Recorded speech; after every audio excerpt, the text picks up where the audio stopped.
Breaking news tonight, crews are battling a fire in West Valley City and one firefighter has been injured. We're live on the scene. Coming up, we're tracking extreme heat here across the West, what to expect in Utah for the next few days, and where we'll see some flooding. We are on the set of The Chosen, just outside of Goshen, Utah. We're in a replica of Old Jerusalem, and you would not believe how authentic everything is.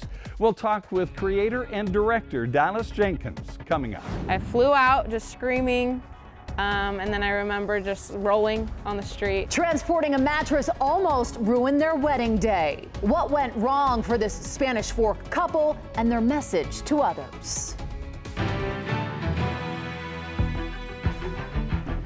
Take a look at this stunning video tonight from the Fox 13 News drone as first responders work to put out a large fire in West Valley City. Good evening, everyone. I'm Bob Evans. And I'm Kelly Chapman. Tonight, we've learned that a firefighter has been sent to the hospital after battling this blaze. It happened at a strip mall near 4700 South and 4000 West. Fox 13 News reporter Jenna Bree is live on scene tonight with what we know so far. Jenna. Bob and Kelly, as you can see behind me, there are crews actively battling flames. They say just after 6 tonight, they were called to a 3-alarm fire at this strip mall. It started in the El Pollo Rollo restaurant, and officials say at least 2 businesses are total losses, and all 10 in the strip mall were evacuated. One firefighter was injured, but he was taken to the hospital in good condition. Chief John Evans says crews were initially standing on the roof, but they couldn't safely put out the fire from there. When the fire gets a jump on you, the roof starts sagging. You can't put anybody up there. We were up there as long as we could, but you know what? You got to get off when it starts sagging like that. With the heat today, crews have been rotating so they can rest and hydrate. Chief Evans says the cause of the fire is still under investigation. Reporting live in West Valley City, Jenna Bree, Fox 13 News, Utah. Jenna, thank you so much. Gratefully, we don't have any wind. However, it is warm out there. That's right. Our hottest day in several months, about 10 months ago, was this hot. We hit 95 in Salt Lake City today. Hottest day so far this year and in more than half of a year. Our average first 95-degree day of the year is typically at the end of June. So we're a little bit ahead of schedule. We had several records here across the state set today. St. George hit 108. The old record was 107. Cedar City 97 today, setting a new record. And for Kodagrum, also 97 degrees, set a record there today. So we had a lot of heat. We have a lot of heat across the region. And for tonight and into central Utah over the next couple of days, we'll have heat advisories for central Utah. That takes us through tomorrow night, and then heat warnings down towards Lake Powell and lower Washington County. That is going to be in effect until Saturday evening. So some heat safety reminders, because tomorrow's also going to be a hot day. Hydrate, take breaks outside. If you have to work outside, wear light colored clothing and try to avoid outdoor activities between 10 a.m. and 4 p.m. tomorrow. Kids, pets, the elderly, pregnant people are all especially susceptible to this extreme heat. So you'll want to stay safe the next couple of days. When we'll see a cool down coming up. Allison, thanks so much. With the temperatures heating up around the state, some are worried about potential for flooding. But Salt Lake County's Flood Control Division says they aren't too worried. We don't anticipate out-of-bank flooding, but the rivers will be flowing very fast, very high. So there's potential for danger if you're close or near them with small children and pets. Right now, they currently have equipment in place to prevent any debris from getting caught in Little and Big Cottonwood Canyon. Here's an important reminder from state health officials. Temperatures inside cars can be much hotter than the temperature outside. Every year, an average of 38 children die nationwide when they're left in hot cars. If you ever find a child in a hot car, you should immediately call 911. And if you often travel with young children, there are ways to help you remember to get them out before you leave the car. I've also seen a tip where people will put a stuffed animal in the passenger seat next to them to remember to get the child out of the car. So I think that's the most important thing to remember. She says everyone should check with their local health department for more tips on keeping your family safe in the heat. Meanwhile, in St. George, people flocked anywhere they could to just try and cool off. Take a look at how busy the St. George splash pad was earlier today as the city remains under an excessive heat warning through Saturday night. We spoke with a St. George emergency room physician who says the most common patient he sees are those suffering dehydration. Typically we say 6 to 8 glasses of water per day. That's on a normal day. When it gets hot like this and you're out in the heat, you need to at least double that and then get enough electrolytes as well. And that can be through a drink or a tablet or a powder. He went on to say that as temperatures get warmer, we do need to come together as a community and check in on our neighbors. He says children and the elderly are most at risk. Salt Lake County residents, do you need a place to bring your children to keep cool? The My County Rec Pass program is in effect this year. Gives children ages 5 to 18 free access to participating parks and recreation locations, including gyms and pools. Recreation is a big part of our daily lives. People come here to de-stress after work, to release themselves, to have fun, spend time with friends and family. Rec centers are a great place for people to come hang out. And the fact that we can make that more accessible to the community is great, and hopefully it'll be a great enrichment for everyone. So far, more than 35,000 children are registered for the program. If you want to sign your child up, bring them with you to sign up in person. Children 9 and under will need to be with someone who is at least 14 to use their pass. Salt Lake County has also opened several cool zones in the Salt Lake Valley, located at Salt Lake County libraries and senior centers. These cool zones are air-conditioned indoor spaces open to the public.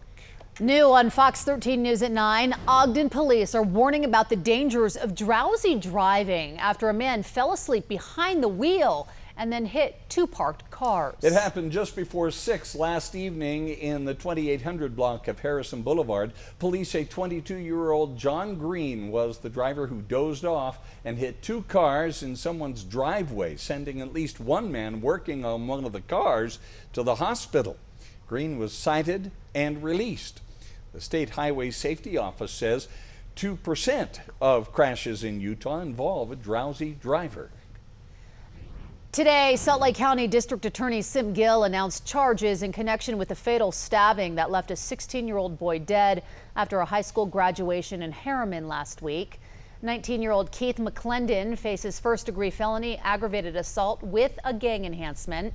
Prosecutors say before the graduation, the victim received threatening calls and text messages. After the ceremony, McClendon and 3 others allegedly started pounding on the victim's car windows. The victim apparently got out of his vehicle and slipped. McClendon is accused of beating the victim with brass knuckles. During the fight, one of the individuals also stabbed another individual who later died. McClendon is being held without bail. It was quite the traffic jam on the I-215 West Belt near Redwood Road in Taylorsville today. A cement truck rolled over in the northbound lanes, shutting down traffic in both directions for hours. A cement truck driver lost control at about 10:30 this morning, hit the center divider. UDOT says more than 120 feet of the concrete barrier needs to be fixed, and that might not happen in the next few days. 2 other cars were damaged in the crash. No one was seriously hurt. We are one step closer to a new name for Utah's new hockey team. Smith Entertainment Group announced today they are opening now the 2nd phase of the naming survey. The 520,000 fans who voted in round 1 helped narrow the list down to 6 options. There they are: Utah Blizzard, Utah Hockey Club, Utah Mammoth, Utah Outlaws, Utah Venom, and Utah Yeti. Once the team name has been selected, Smith Entertainment Group will work with New York-based advertising agency Doubleday and Cartwright to craft the team identity and branding in time for the 2025-26 season. Now, scan the QR code with your smartphone right now to be taken directly to the survey to help name the team. It's taken nearly a month to get an update on the naming survey since Phase 1 opened on May 8th. And we don't want to wait that much longer, another month, to learn what you think. Go to fox13now.com/voice to cast your vote again on which of the top 6 names you like the most. Results of our non-scientific poll are in real time.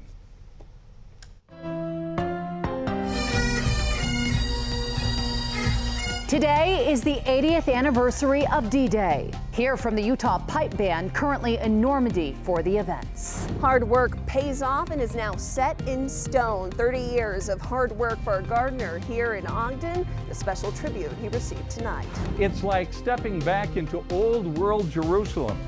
We're on the set of The Chosen, 200 million viewers around the world. We'll talk with creator and director Dallas Jenkins coming up.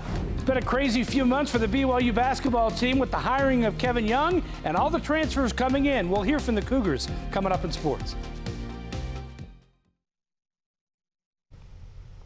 Ceremonies to honor the tens of thousands of soldiers who took part in the D-Day invasion happened in France today. President Biden joined other world leaders and veterans in Normandy to mark the 80th anniversary. In his remarks, President Biden spoke about the war in Ukraine and called for solidarity in helping the country in its war against Russia. The president and First Lady also paid tribute to the fallen American soldiers who were buried in France. This could be the last major anniversary that aging World War II veterans will have a chance to take part in.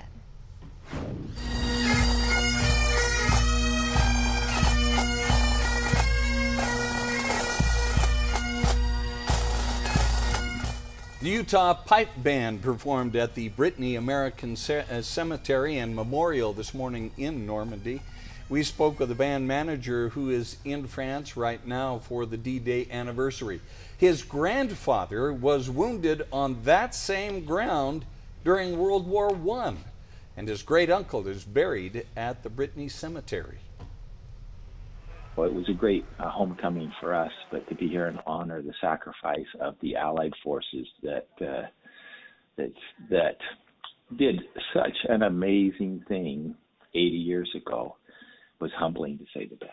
We live over in Utah, in the United States, and I'm reminded, as I was when I came home 50 years ago, what a great place we live in because of our military, our democracy, the sacrifices of Americans. The Utah Pipe Band will perform on Utah Beach and march in a D-Day parade in the coming days. Governor Spencer Cox posted about the anniversary on social media. He wrote, quote, "We will never forget their tremendous sacrifice. D-Day serves as a reminder that freedom is precious and we are free because of the brave men and women who serve." It has been 7 months since a massive fire forced a beloved restaurant and music venue in Salt Lake City to close. And tonight, the Garage on Beck Bar and Grill opened its doors to the public once again.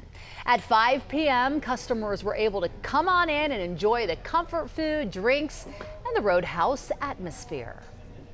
I'm happy to be here and with the new renovation and everything. I actually currently live in Layton area, so I did travel quite a few miles to get here, so it's that worth it.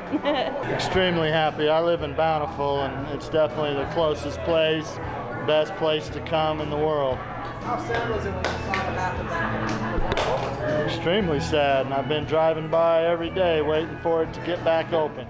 Well, today's the day. If you would like to visit the Garage on Beck, they're located at 1199 Beck Street in Salt Lake City. A lot of people were wetting their whistles today because it was nice you and needed warm. Something. Yeah, no kidding. Yeah, certainly. It was our hottest day so far this year and our hottest day actually in about 9-10 months that we've seen. So we hit 95 degrees here in Salt Lake City today. I'm meteorologist Allison Krogan.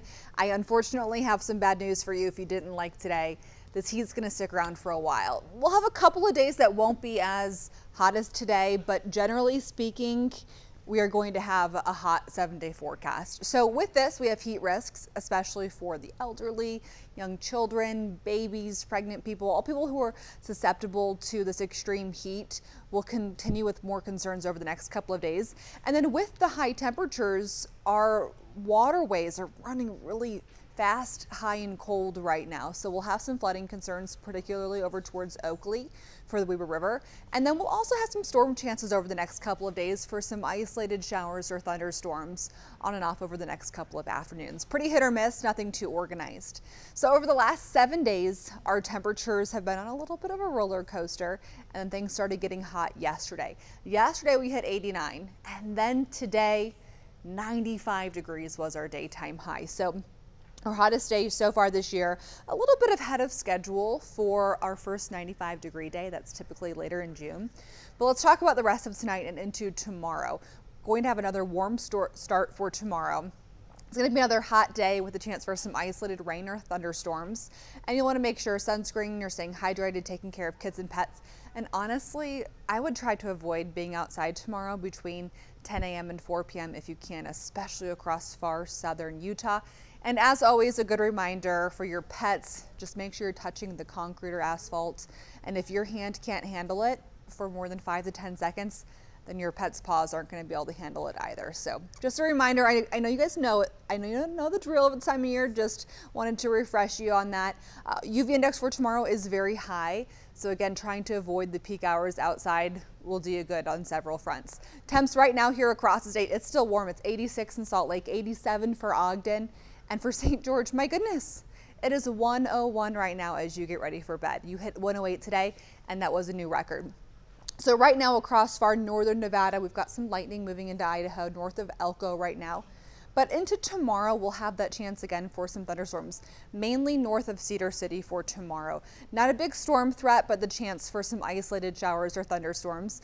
And for Salt Lake City over the next couple of hours, our temperatures eventually are going to be cooling down, but really not a whole lot. You'll be close to 70 degrees as you wake up tomorrow morning. So overnight temps, Friday 7 a.m., 60s and low 70s here for most of the state.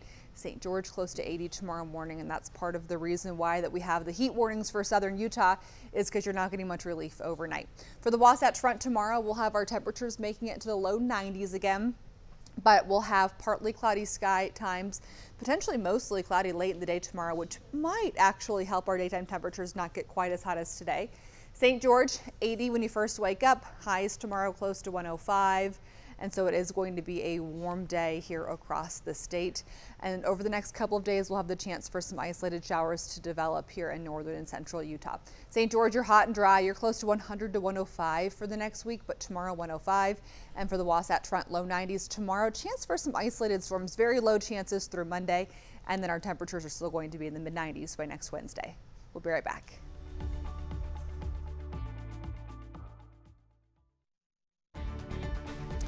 Governor Spencer Cox says he will call the legislature into special session later this month. Not everything that'll be considered is nailed down at this point, but one big item still being negotiated surrounds the Intermountain Power Project in central Utah. The plant supplies the majority of its power to California, but 23 Utah cities also get some electricity from it. The legislature passed a bill that some say could clear the way for a state takeover of the plant. IPP has moved away from fossil fuels, investing billions of dollars in alternative energy sources. That hasn't set well with some Utah lawmakers who've doubled down on fossil fuels in the state's energy portfolio. There have been threats of potential lawsuits and even federal intervention here. Energy wasn't the only item on the governor's agenda today. He also focused on homelessness. The most recent Workforce Services homelessness report says homelessness is on the rise in Utah with a 10% increase from 2020 to 2023. Today, Governor Cox was the keynote speaker at the Solutions Utah Annual Conference. We can have compassion, and we should. We can do more to provide space, to provide lodging, to provide help, to provide recovery services, to provide everything that person needs. But if they choose not to do those things, then we have to hold them accountable. In 2022, Solutions Utah released a three-pronged approach to homelessness, including providing support services, enforcing the law, and improving accountability. A gardener who's been working here at the Ogden Botanical Gardens for 30 years had the Rose Garden named in honor of him. I'm Fox 13 News reporter Emily Tenser. I had a chance to speak with him, and he shared what he thought about this honoring.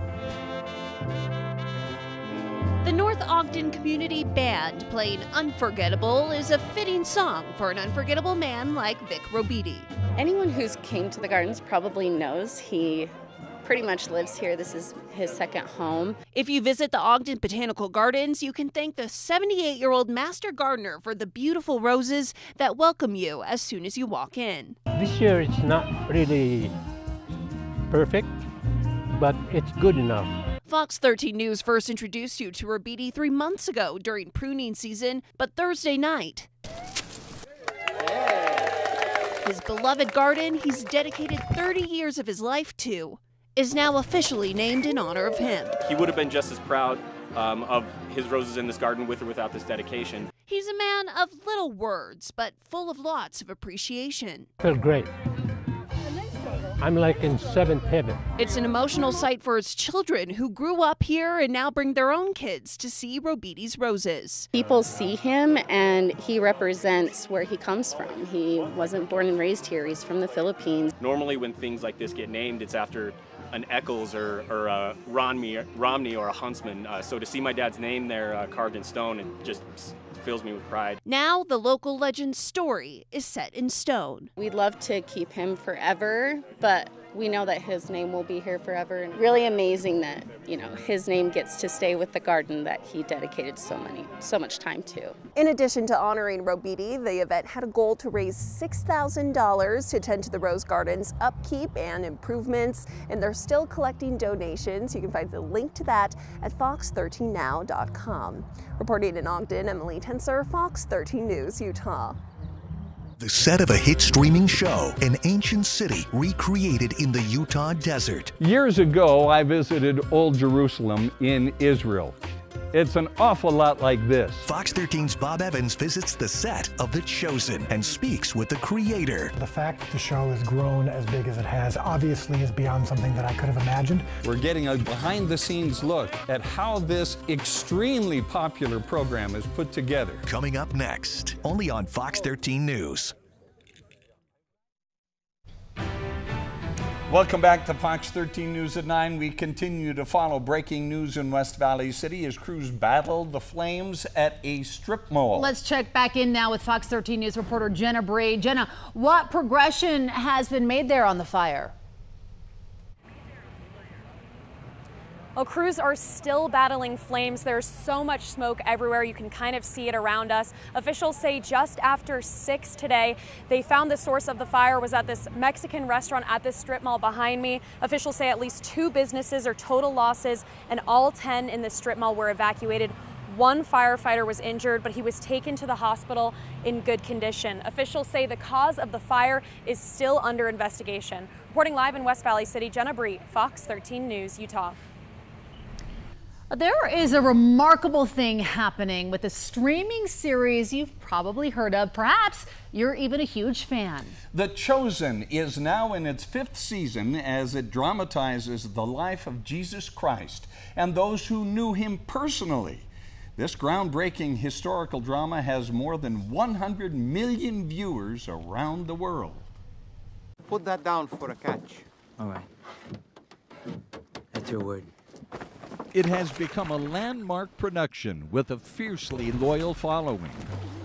Follow me. Join me. Follow me. The Chosen is the brainchild of director and co-writer Dallas Jenkins. It got off the ground in its first season with crowdfunding. Did you have any idea it was going to get this big? What's funny is I didn't have any expectations. So the fact that the show has grown as big as it has obviously is beyond something that I could have imagined. But I also wouldn't say I'm surprised. God can do anything. And I will show you a new way to count and measure, a different way of seeing time. Actor Jonathan Roumie plays Jesus. People are desperate and hungry for the presence of God in their lives, in the culture, in the entertainment they consume. God loves the world in this way. The human spirit recognizes truth when it sees it. The series is shot in Texas and on a set just outside Goshen, Utah, where the realism and detail of the depiction of Old Jerusalem is breathtaking. But it isn't just the set that's realistic. And now I am completely different. Actress Elizabeth Tabish plays Mary Magdalene. All of these characters that are deeply flawed and have messy lives and show how Jesus transforms that instead of everything being sort of already perfect. I would contend that the majority of Jesus movies and miniseries that I've seen were so focused on the divinity that there was almost no humanity. And he felt distant. Jesus felt formal, felt like someone we couldn't access. And so by focusing on the humanity in the show, that has really allowed people to appreciate the divinity even more. Do you want to be healed? In our show, Jesus still does miracles. He still asserts that he is God. He is still perfect and sinless. So those things don't change. Those things are there. I'm not sacrificing that on any level. But by stressing that he also brushes his teeth and washes his hands in a river, and that he also cleans his own wounds, and that he laughs with his friends, and that he did a miracle as a favor to his mom, those things are real too. And by stressing those, I think it enhances both the divinity and the humanity at the same time. So your starting positions. The number of people working on the show is now more than 100. It has become a huge undertaking. My job is to make sure that the cast and crew and myself, when we are on set and making this show, that it doesn't matter whether there's one person watching, 1,000 people watching, 1 million, or now it's over 100 million. That doesn't change what we do on the set. So no matter how big the show grows outside of what we're doing, this must never change. Every now and again we'll get figured out. With the success of The Chosen has come challenges. A contract dispute with Angel Studios, the show's distributor, held up the release of Season 4 until last Sunday and resulted in the end of the contract between the two. Dallas Jenkins made the much-anticipated announcement on social media last week. We do not take pleasure in this, and I want to thank Angel and the Harmon brothers for their extraordinary efforts in helping launch this show. But we came to the conclusion that we simply had no choice for the future of our company and this show. It is clear for those involved, The Chosen is a work of passion. Jenkins isn't concerned about the praise of the world. Taking a lesson from the New Testament, he says all he's trying to do is provide the 5 loaves and 2 fishes. God's responsible for the multiplication. If I start thinking about trying to gain more praise or avoid criticism, it's going to cripple me. All I can concentrate on is pleasing God, pleasing my wife and family, and that's about it. Everything after that is not up to me and not anything I can worry about. The Chosen is slated for 7 seasons, and it occupies nearly every second of Jenkins' time and attention. 5 loaves of bread and 2 fish. What do you hope that audiences get from your effort? I can do a lot with this. I just want people around the world, regardless of their faith journey, regardless of what denomination they're from, to look at this and be focused on the stories of Jesus and to think, maybe those folks who encountered him and had their lives changed are similar to me, and maybe I can have the same experience. Now, I asked Jenkins about whether he'd ever consider Season 8, perhaps, or beyond. He said once they're done with Season 7, he's going to take a nap for a year. He says The Chosen has truly taken every ounce of his energy, as you can imagine, but it's clear he gets great joy from it, even if it is exhausting. Well, and you could just see the amount of people it takes to put on such a production. Yes, yes. They've got about 60 full-time employees now, starting from nothing before, and it goes hundreds and even thousands after that. You saw the scene from the 5,000 and the 5 loaves and 2 fishes. So anyway, and it's really interesting because 5 loaves and 2 fishes is kind of the theme. Everybody puts in as best they can, and then they count on the divine intervention to increase that, to multiply that. So. Of viewers. Viewers. It's working. It's working. It is working. Yeah, in fact, you can watch The Chosen on a bunch of streaming different sources. As Jenkins promises, it will always be free to watch on the Chosen app. All you got to do is go to your app store, download the Chosen app for free. And by the way, the second episode of Season 4 that we were talking about in the story, was released today. The first episode was released last Sunday. Okay. Second episode today, and season 4 is out there after much anticipation and waiting by lots and lots of people, including Dallas Jenkins. I know what you'll be doing later on tonight. Yes. Bob, you got a show to watch. Yeah, I sure do. Thank you so much. What a cool inside look. Yeah. Still to come, transporting a mattress almost ruined the wedding day for a Spanish Fort couple. We'll explain why and share the message they're hoping to get out to others. Plus, ballots are hitting mailboxes for the Utah primary election. What you need to know coming up.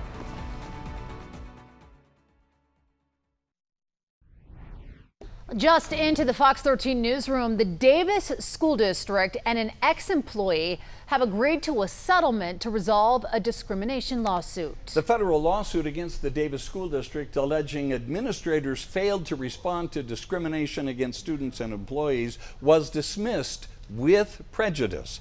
Court documents show the district will pay more than $143,000. $86,000 of which will go to Dr. Jocelyn Thomas, who filed the lawsuit. The rest will go to her legal representative. Part of the agreement includes the district admitting no wrongdoing, both sides being subject to a non-disparagement clause, and the district providing Thomas with a neutral reference. In a statement, the district said the Davis School District continues its commitment to combating any form of racism and harassment that affects a student's learning experience in schools and aims to lead by example in this effort.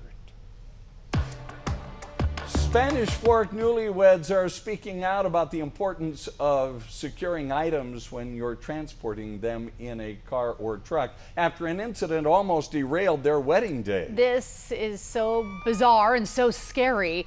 It was April 26th, the day before their wedding. Alex and Lydia Kessinger were moving a king-size mattress to their new home. In order to do that, they decided that Lydia would ride in the back of the truck bed on top of the mattress. Oh, dear. While traveling 50 miles an hour down State Street in Provo, things changed very quickly. I remember the whole thing other than landing. I don't remember how I landed, but I flew out just screaming. And then I remember just rolling on the street. I'm looking in my rearview mirror and I see my fiance rolling away from me. First thought was that she had died. Oh my gosh. She and the mattress flew out of the truck bed. Outside of a trip to the hospital for some scrapes and a chipped front tooth, Lydia amazingly was okay. Oh dear. And their wedding happened as planned the very next day. The Utah Department of Public Safety says there have been 3,962 unsecured load-related crashes since 2019, including 233 so far this year, only a half year in. In all, that has led to 16 fatalities. If they haven't gotten a ballot, they should check their voter registration. Make sure, first of all, they're registered, their address is correct. Lieutenant Governor Deidre Henderson, the state's top elections official or officer, is sounding off as ballots are arriving in mailboxes around the state ahead of the June 25th primary election. Here are some important things you should know. The Republican primary is a closed primary, meaning only registered Republicans can vote. Unaffiliated voters can still register as Republicans to vote in the primary. However, it is too late for someone to switch parties. The Democratic primary is open, meaning one does not need to be a registered Democrat to vote in it. For Salt Lake County voters, there is something new this year. A special security sleeve that voters could place their ballots in has been removed. But Salt Lake County Clerk Lanny Chapman said ballots remain secure because the security tiny on the inside of the return envelope does the same thing. She says it takes less time to process and will save taxpayer money. I'm able to process ballots a lot quicker down in my administration. So that means on election night, those results will come in a little bit quicker because those couple seconds that it would take us to remove that security sleeve no longer are in play. And frankly, it saves us about 5 cents per ballot. Oh, sounds like a great idea. Here's something for Utah County voters to be aware of. This was spotted by Senator Mike McKell, who represents the Spanish Fork area in the legislature. The clerk sent out ballots without postage paid. But as the senator correctly points out, you don't actually need to find a stamp to mail in your ballot. The U.S. Postal Service will deliver it anyway and bill the county for the cost of the stamp. So you don't have to pay anything. You can also do what the clerk suggests and take that same ballot to a secure drop box. No postage needed there. Well, today we hit 95 degrees in Salt Lake City, our hottest day so far this year. How long this heat will last? It's been a wild offseason for the BYU men's basketball team. We'll hear from new head coach Kevin Young after today's practice and game one of the NBA Finals between the Celtics and Mavericks. The highlights are on the way.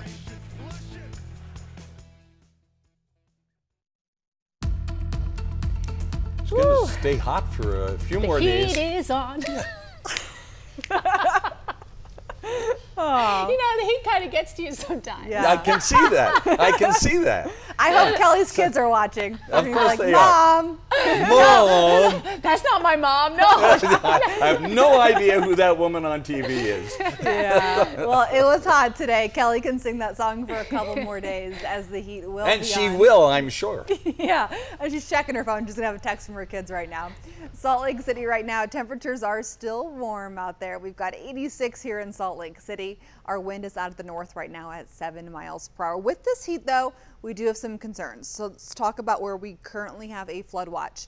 This will be tonight through Saturday. This is going to be for the Weber River at Oakley. So minor flooding is expected due to these warm temperatures and snow melt. And that's our only flood watch that we have, our river flood watch.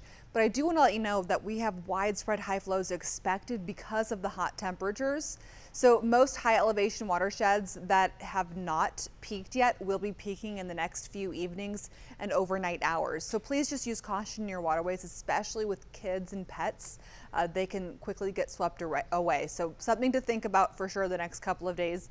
And then for right now, as we get ready for bed, it is still 101 in St. George right now. So St. George had a record high today of 108. Into tomorrow, the chance for some showers and thunderstorms primarily north of Cedar City. Pretty isolated in nature, so hit or miss.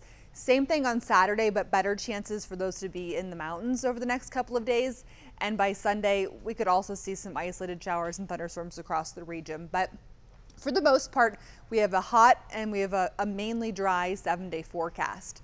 For tonight, we have seen some showers that developed this afternoon into Nevada and then along the mountains of south central Utah. Where we've seen most of our lightning activity has been in far northern Nevada and southern Idaho. So into the next couple of days, the chance for some thunderstorms isolated to widely scattered for Ogden. For Friday, isolated, Saturday, isolated, Sunday, isolated, Monday, isolated for Ogden. For Provo, your chance of precipitation tomorrow is actually widely scattered. Still pretty low chances. By Saturday, isolated. Same thing for Sunday and Monday.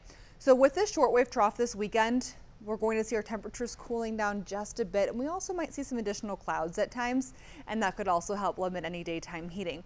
For St. George, you're going to have a very hot and dry 7-day forecast. And then for Logan, your chance of precipitation tomorrow is widely scattered. By Sunday, isolated, back to some widely scattered showers possible on Monday, but generally speaking, a pretty dry 7-day forecast. Temperatures into tomorrow morning. One of the concerns and why we have the heat advisories and heat warnings across southern Utah is we don't see much relief overnight. So St. George about 80 degrees early tomorrow morning and close to 70 for the Wasatch Front into tomorrow morning. Then we'll have that chance for some isolated showers and thunderstorms during the afternoon tomorrow. 105 tomorrow in St. George, 103 on Saturday, 99 on Sunday, still low 100s next week for the Wasatch Front. 92 tomorrow, 91 on Saturday, 94 on Sunday, and then temperatures into the upper 80s next Monday and Tuesday, back into the mid 90s by next Wednesday. Tonight was game one of the NBA Finals between the Dallas Mavericks and the Boston Celtics. Celtics had Kristaps Porzingis back after he missed more than a month with a strained calf, and Boyd played a big role for Boston. Drives in and throws it down. He finished with 20 points in this game, a lot of it coming early in the first half. How about this play from Jaylen Brown? Oh my, the crossover and the finish at the rim. He had 22 points The Celtics led it by as many as 29 points. The Mavericks rallied in the third quarter. Luka Doncic, 3 of his 30 points. That cut the lead to 8, but the Celtics answered with an 8-0 run capped by this 3 from Jason Tatum. The Celtics took game 1 107-89. College basketball teams usually don't hold media gatherings in June, but a lot has happened at BYU since Kevin Young was hired as the Cougars head coach. Fox 13's Morgan Vance has more.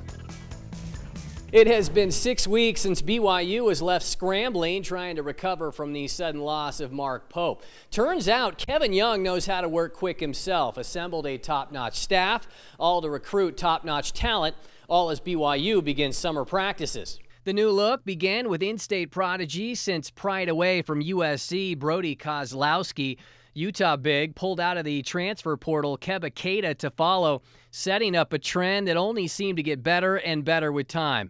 The 4-star, one-time Stanford commit, Elijah Crawford, brought in to run some point guard. Hold on, I'm not done. How about a projected future NBA lottery pick? An acquisition so surprising, Woj himself was the first to report it. Real Madrid's Igor Denim proving the Cougars' NIL collective might be bigger than we all thought. All in all, it's been a fun first few weeks for Young.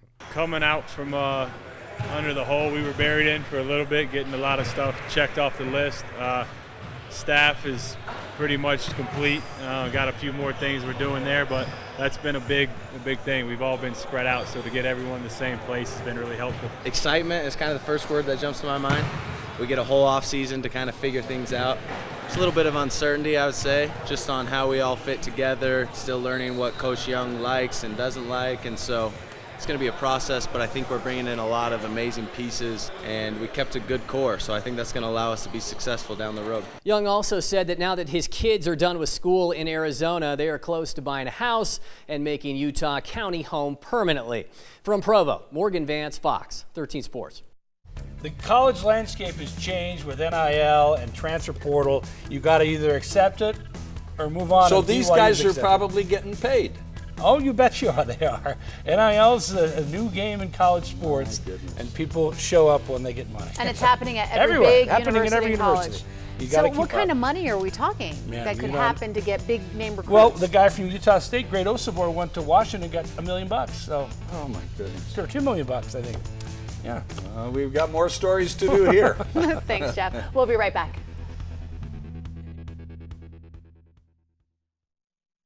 I really wish I could have showed you my full dance moves to go with my song.